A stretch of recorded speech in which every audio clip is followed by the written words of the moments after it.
আল্লাহর হাবিব বলে, ইয়া আয়েশা, ও আয়েশা, আল আমরু আসাদ্দু মিন আইয়ানজুরা বা'দুহুম ইলা বা'দিন। আয়েশা রে, এই মাঠটা দুনিয়ার মাঠের মতো হইতো না রে। কেউ কারো দিকে তাকাইব, দুনিয়ার মধ্যে ফুলাফান একজন আরেকজনের দিকে তাকায়, হাসরের ময়দানে তারা গাটটারে বাঁকা করে দিবি। একেবারে সূর্যটা চোখের মধ্যে লইয়া মাঠের মধ্যে দিকে যাবে, একেবারে তামার মাটি একদম মাটির মধ্যে যাইয়া দাঁড়াইব। আমার নবী বলেন, ওই মাঠে যদি কেউ সন্তান প্রসব করে, গর্ভের কারণে তার পেটের মধ্যে লাফ দিয়ে দাঁড়াইব, মা সন্তানের পেটের মধ্যে দাঁড়াইব। এমন একটা মাঠ মানে হলো মা সন্তানকে উপকার করবে না, সন্তান মাকে উপকার করবে না।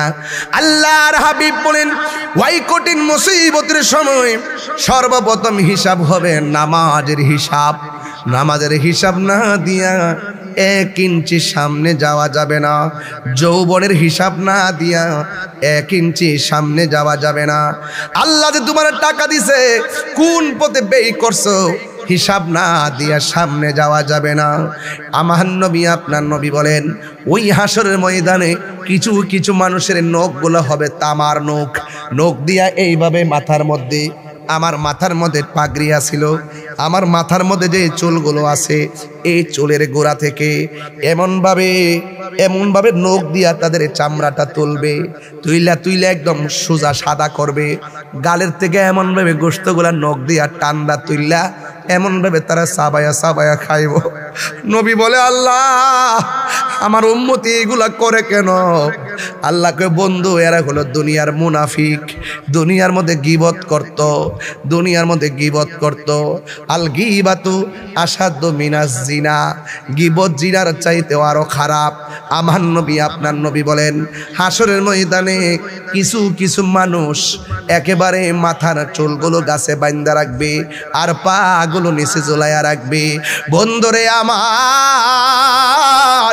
ও যুবক ভাইরা, এবার আমার নবী, আপনার নবী বলেন, ওই মাথার চুলগুলা নিচে ঝুলাইয়া রাখবো।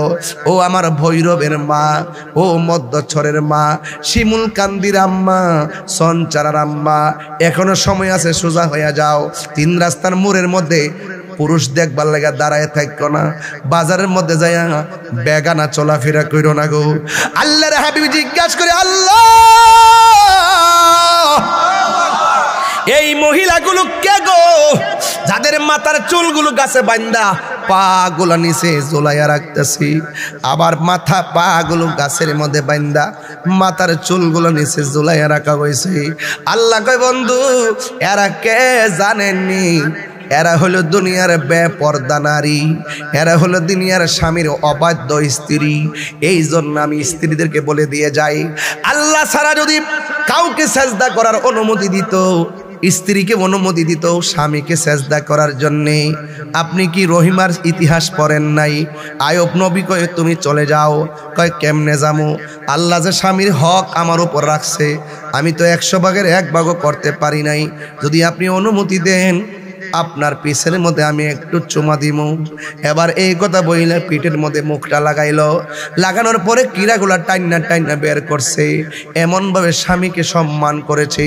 আজকে দুঃখজনক হলো সত্য, স্বামী অসুস্থ হয়ে গেলে স্ত্রী পাশে থাকে না, স্ত্রী অসুস্থ হয়ে গেলে স্বামী পাশে থাকে না। না না, হুন্না লিবাসুল লাকুম ওয়া আনতুম লিবাসুল লাহুন্না। নারী হলো পুরুষের পোশাক আর পুরুষ হলো নারীর পোশাক। এই জন্য আমার নবী বলেন, হাসরের ময়দানে কিছু কিছু মানুষের জন্য আল্লাহর কোরআনটা জাহান্নামের গেটে এমনি দাঁড়ায় থাকবো। জিজ্ঞাসা করা হবে, ও কোরআন কেন দাঁড়াইছো?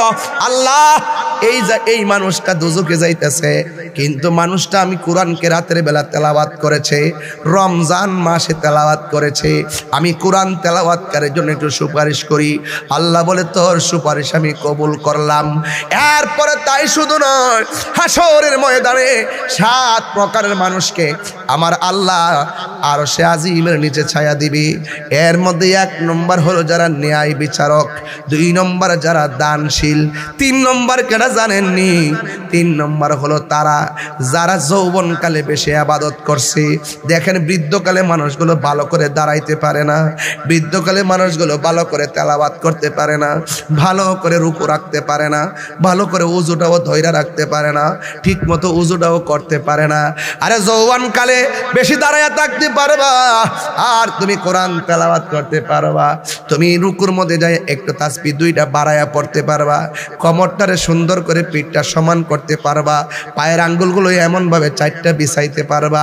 যখন বয়স হয়ে যাবে 4টা আঙ্গুল আর এমনভাবে বাঁকা করতে পারবা না, বিছায়া রাখতে হয়।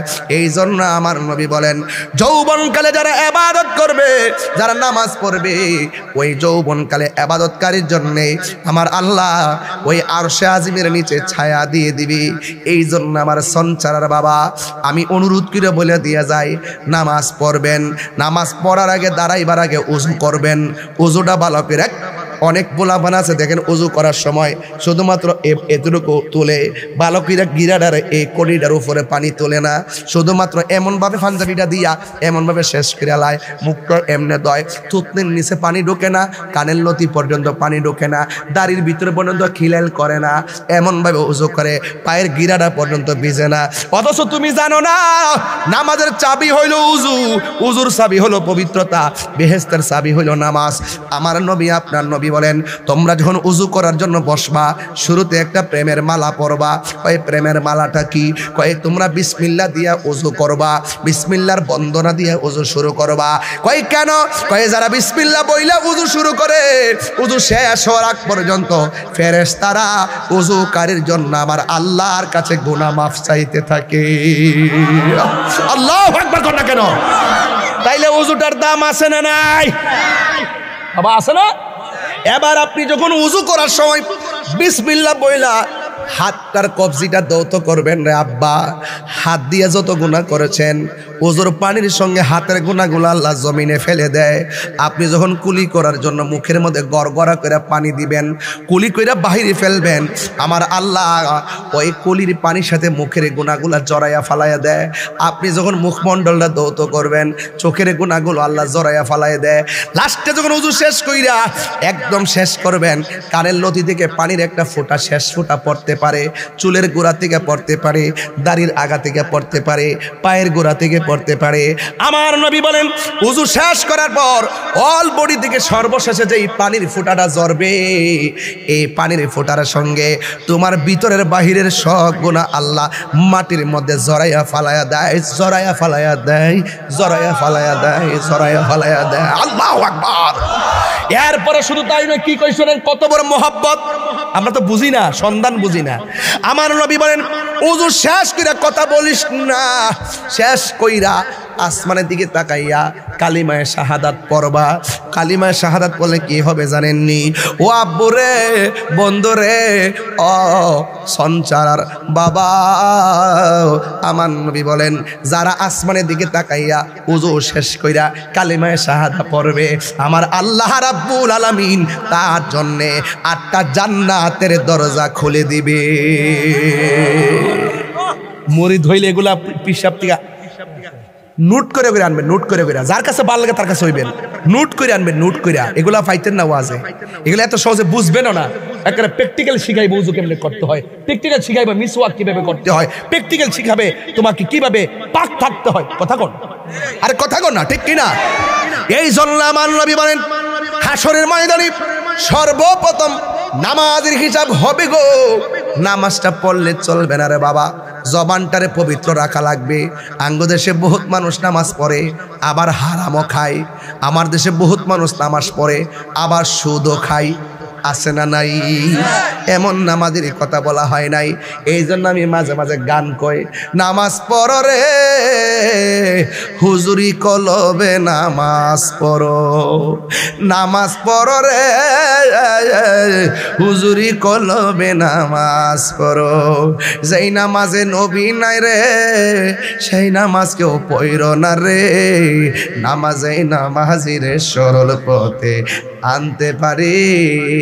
মোল্লাজি খবর লইছনি বিসমিল্লাতে কয় রঙের পানি সন্ধান জাননি ওর সময় থাকতে রাস্তায় পরে ধরবে যদি তারে চলো মুর্শিদের দরবারে মুর্শিদ নামটি পরম দন করো তুমি তার সাধন তিন পুরাতর দন তিন পুরা বুঝলে না তিন পুরাতর দন্য হবে এই কুলে সেই কুলে মারফেটা থেকে এক পুরা দুনিয়াতে এসে আরেক পুরা মরার পরে আরেক পুরা এটা বুঝলে না এটা বুঝে না তো আসলে গান ভুল ধরতে হয় সাফাবাজের গোষ্ঠী আরে মসজিদ নামটি পরম দন মসজিদেরই নামটি ধরো নিজের ইমান ওজন করো বিসমিল্লাহকে বিসমিল্লাহ আসিনি বিসমিল্লাহকে চাপা রাখো হৃৎপিণ্ডের ভিতরে দুই চোখের পানি দিয়া যাই কি পাওয়া তারে হে দয়াল রে দুই চোখের পানি দিয়া যাই কি পাওয়া তারে ওরে সাথে সাথে মন মহাজন সাথে সাথে হজনে কি না হইতে পারে চলো মুর্শিদের দরবারে ওরে সময় থাকতে রাস্তায় পরে ধরবে যদি তারে চলো মুর্শিদের দরবারে সময় থাকতে রাস্তায় পরে ধরবে যদি তারে চলো মুর্শিদের দরবারে বিসমিল্লাতে 19টা অক্ষর আছে না নাই আর জোরে গোনা আছে না নাই আপনি 19টা দারোয়ান জাহান্নামের মধ্যে আছে ওই দারোয়ানের গেটগুলো বিসমিল্লাহর কারণে তেলাওয়াতকারী এই জন্য আমার আল্লাহ বন্ধ করে দিবে আল্লাহু আকবার বলেন না কেন এই জন্য নামাজের দরকার আছে না নাই আর বড় করে বলো আছে না নাই নামাজ যদি না পড়ো নবীর সামনে কেমনে মুখ দেখাইবা এই জন্য আজকের মাহফিলে অনুরোধ করে দিয়ে আরেকটা কথা আছে রাখা যাওয়া যেত না আমার নবী বলেন হাসরের মাঠে কিছু কিছু মানুষ আছে যাদের গায়ের মধ্যে আগুনের শিকল লাগানো হবে নবী জিজ্ঞাসা করে আল্লাহ এরা কারা গো যাদের গায়ের মধ্যে আগুনের শিকল লাগাইয়া রাখছে আল্লাহ বলে ও বন্ধু এরা কারা জানেননি এরা হলো ওই সমস্ত সন্তান যারা দুনিয়াতে মা বাবার মনে কষ্ট দিয়েছে এমন মা বাবার অবাধ্য সন্তান সমাজে আছে না নাই আরে মার মনে কষ্ট দিয়া তাহিরের কাছে মুরিদ হইয়া আব্বা আব্বা করে হাদিয়া দিবা তোর হাদিয়ার মধ্যে আমি লাত্তি মারি মা বাবার মানে কষ্ট নিয়া আমার আব্বা আব্বা করবা বাড়ির মধ্যে খাসি লইয়া যাইবা আমি তোমার খাসিরে ঘৃণা করি কারণ মা বাবা রাজি আমার আল্লাহ রাজি মা বাপরে কান্দাইয়া পীরের দরবার কেন মদিনা গেলে কোনো লাভ হবে না কথা বলেন ঠিক কিনা